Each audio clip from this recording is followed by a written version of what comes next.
Here's a paradox that should stop you cold. The men whose philosophy is now quoted in boardrooms and by billionaire investors, the Stoics, spent much of their lives arguing that wealth doesn't matter. Seneca, one of the richest men in the Roman Empire, wrote letter after letter insisting that money was a preferred indifferent, something you could take or leave without it touching your happiness.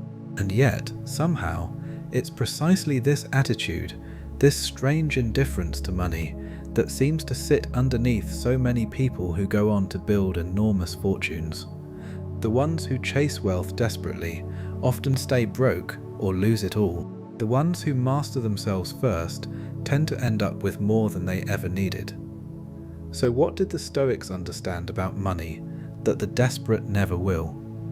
And why does becoming the kind of person who doesn't need wealth so often turn out to be the surest path to acquiring it? Most people approach wealth backwards.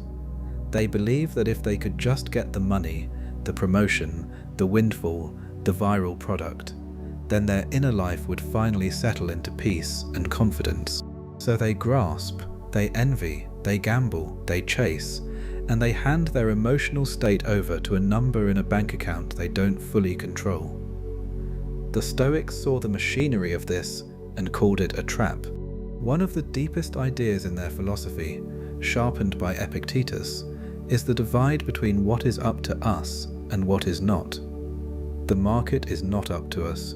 Other people's decisions are not up to us. Luck, timing, inheritance, the economy, not up to us. What is up to us is our judgment, our discipline, our habits, and the way we respond to gain and loss alike. The wealthy who last, rather than the ones who flame out, tend to have built their lives on the part they control and treated the rest as weather. They didn't become rich by wanting money more. They became rich by needing it less, and in that freedom, acting more clearly than everyone around them who was ruled by fear and craving.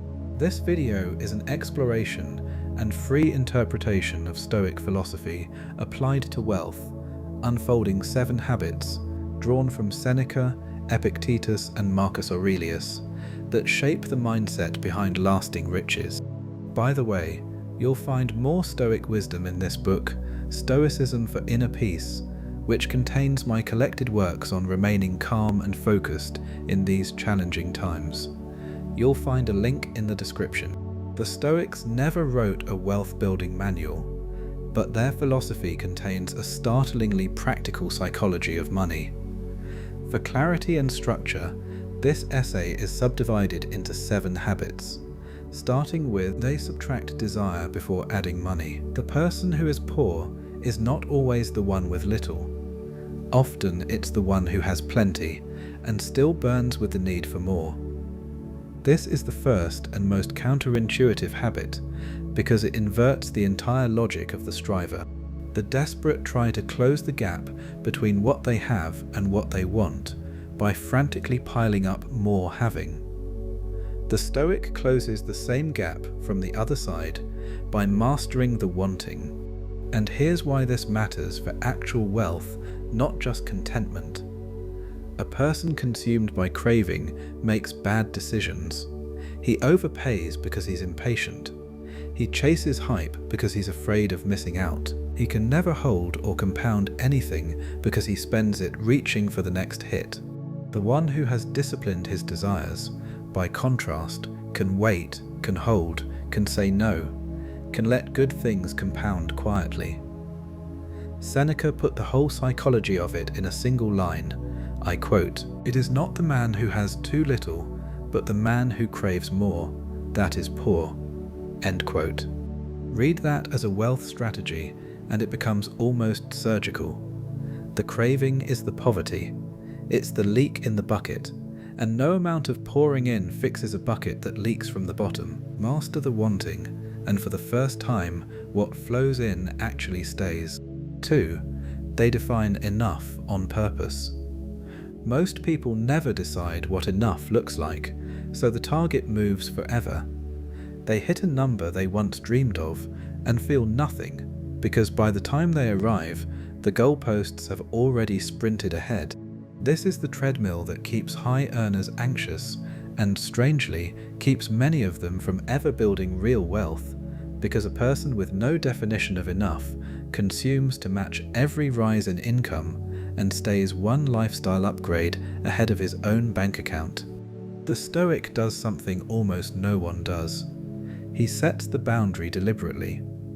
Seneca, advising exactly on the question of how much wealth a person should aim for, gave an answer of ruthless simplicity. I quote, "What is the proper limit to wealth? It is, first, to have what is necessary, and, second, to have what is enough." End quote. This is not a call to poverty. Seneca was rich and he knew it. It's a call to know the number, to draw a line that separates building from grasping, because paradoxically, the person who knows what enough is becomes free to accumulate far beyond it without being owned by it.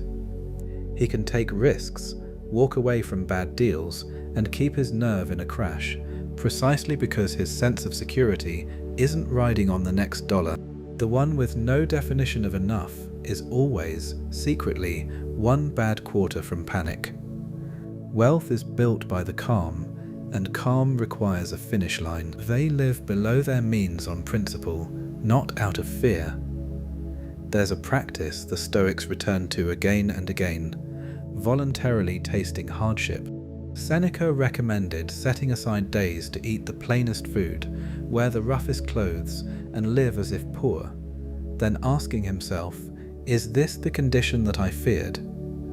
On the surface this sounds like mere frugality, and it does build the savings that seed every fortune, but the deeper mechanism is psychological. When you have deliberately practiced having little, you are no longer terrified of losing much, and that fearlessness is a financial superpower. The man who is petrified of dropping down a rung will cling to a comfortable salary he should have left, avoid the risk that would have made him, and freeze at exactly the moments that demand boldness. I quote Seneca, "Set aside a certain number of days during which you shall be content with the scantiest and cheapest fare, with coarse and rough dress, saying to yourself the while, 'Is this the condition that I feared?'" End quote. Notice what this does. It's not self-denial for its own sake, it's rehearsal. By practicing the worst case while calm, the Stoic strips the worst case of its power to terrorize him later. And a person who cannot be terrorized by the downside is free to pursue the upside with a steadiness that the frightened can never match. Living below your means, done this way, isn't about pinching pennies, it's about buying your own courage. They act on what they control and ignore the rest. Walk into any losing relationship with money and you'll find someone obsessed with what they can't control. What the market did, what a competitor is doing, what someone said, how unfair the timing was. This obsession feels productive. It is in fact a slow bleed of energy away from the only place returns are actually made, one's own action. The Stoic trains himself relentlessly to sort every situation into two piles, the controllable and the uncontrollable, and to pour his effort into the first while releasing the second. Marcus Aurelius, the most powerful man alive, needed this reminder as much as anyone. I quote, "You have power over your mind, not outside events. Realize this and you will find strength." End quote. For wealth, this is not soft comfort, it's an allocation strategy for your attention, which is your scarcest asset. Every hour spent stewing over an interest rate decision you cannot influence is an hour not spent on the skill, the offer, the relationship, or the decision that you can influence. The people who build serious wealth are almost boringly focused on their own controllable inputs, showing up, improving the product, managing risk, while remaining strangely unbothered by the vast field of things they can't touch. They've stopped paying an emotional tax on the uncontrollable, and they reinvest that freed up energy where it actually compounds. 5. They treat time as the one wealth they can't recover. Money lost can be earned again, a collapsed venture can be rebuilt, but time is the one asset with no second edition, and the Stoics were obsessed with it in a way that modern productivity culture only pretends to be. Seneca's entire essay on the shortness of life is an argument that we are not in fact given a short life. We waste a long one, frittering away our irreplaceable hours on trivialities, while telling ourselves we'll get serious later. The wealthy who understand this guard their time the way misers guard gold, because they've grasped that time is the raw material every fortune is actually made from. I quote Seneca. It is not that we have a short time to live, but that we waste much of it. Life is long enough, and a sufficiently generous amount has been given to us for the highest achievements if it were all well invested. End quote. Hear the language, well invested. Seneca is treating time as capital. The person who kills his hours on distraction, on other people's dramas, on endless consumption of things that don't compound, is spending down the only fund he can never replenish. The person who invests his time into skill, into building, into relationships and assets that grow while he sleeps, is doing the one thing that reliably converts a life into wealth. Every millionaire habit ultimately reduces to this. They refuse to be poor with their time. 6. They stay calm when everyone else is ruled by fear and greed. Markets, businesses, and opportunities are governed by two emotions moving in giant waves: fear and greed. When greed peaks, the crowd buys at the top. When fear peaks, the crowd sells at the bottom. And the fortunes made in every generation are made, quietly, by the few who feel those same waves and are not swept away by them. This is Stoicism's most direct financial edge. The entire discipline is a training program for keeping a clear head while your passions and everyone else's scream at you to act rashly. Marcus Aurelius reminded himself that the disturbance never comes from the event itself. I quote, "If you are distressed by anything external, the pain is not due to the thing itself, but to your estimate of it. And this you have the power to revoke at any moment." End quote. Apply that to a crashing portfolio, a failed launch, a terrifying headline. The event is neutral. The panic is something you add, and something you can therefore choose not to add.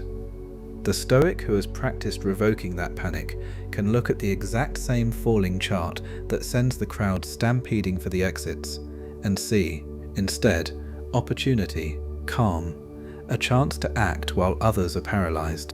He isn't braver by luck. He built the temperament on purpose. And in a world moved by fear and greed, the person who owns his own reactions is the one positioned to buy what the frightened are desperate to sell. They know money is a tool, not a master. Here is the habit that ties the other 6 together, and it is the one the desperate can never fake. The Stoic refuses to let money become the point. He uses it. He does not worship it. Wealth in the Stoic view is a preferred indifferent, genuinely nice to have, worth pursuing sensibly, but never the thing your inner peace or self-worth is allowed to depend on. And this detachment, far from making a person lazy or poor, is exactly what frees him to handle money wisely. The one who worships wealth is enslaved by it, terrified to lose it, willing to compromise himself to get it, hollow even after he has it. The one who treats it as a tool can take bold risks, give generously, walk away from corrupt deals, and sleep soundly in a downturn. Seneca, from inside one of Rome's great fortunes, drew the line precisely. I quote, "For many men, the acquisition of wealth does not end their troubles, it only changes them. The reason is that they carry the fault in themselves, not in their circumstances, which made them unable to bear it." End quote. Read that as the final warning and the final key. Money magnifies whoever you already are. Give wealth to a person governed by craving, fear, and ego, and you get a richer, more anxious, more enslaved version of the same person. which is why so many fortunes evaporate as fast as they arrive. But give wealth to someone who has already done the inner work, who has mastered desire, defined enough, made peace with loss, and kept his head, and the money finally becomes what it was always meant to be, a tool in the hands of someone free enough to use it well. When you lay these 7 habits side by side, the great inversion at the heart of this becomes clear. We are told that extreme wealth is built by wanting money more than everyone else, by grasping harder, chasing faster, fearing loss more sharply. The Stoics, and the people who quietly build fortunes that last, point in the opposite direction. It is the mastery of desire, not its inflammation, that lets wealth accumulate. It is the calm, not the panic, that acts well when fortunes are made and lost. It is the person who needs money least who is freest to handle it wisely, and often ends up with the most. The desperate spend their lives reaching outward for a security that only ever comes from within. And that is the strange, stubborn secret the Stoics understood 2,000 years ago. Build the inner fortune first, master yourself, and the outer one becomes not just possible, but almost beside the point.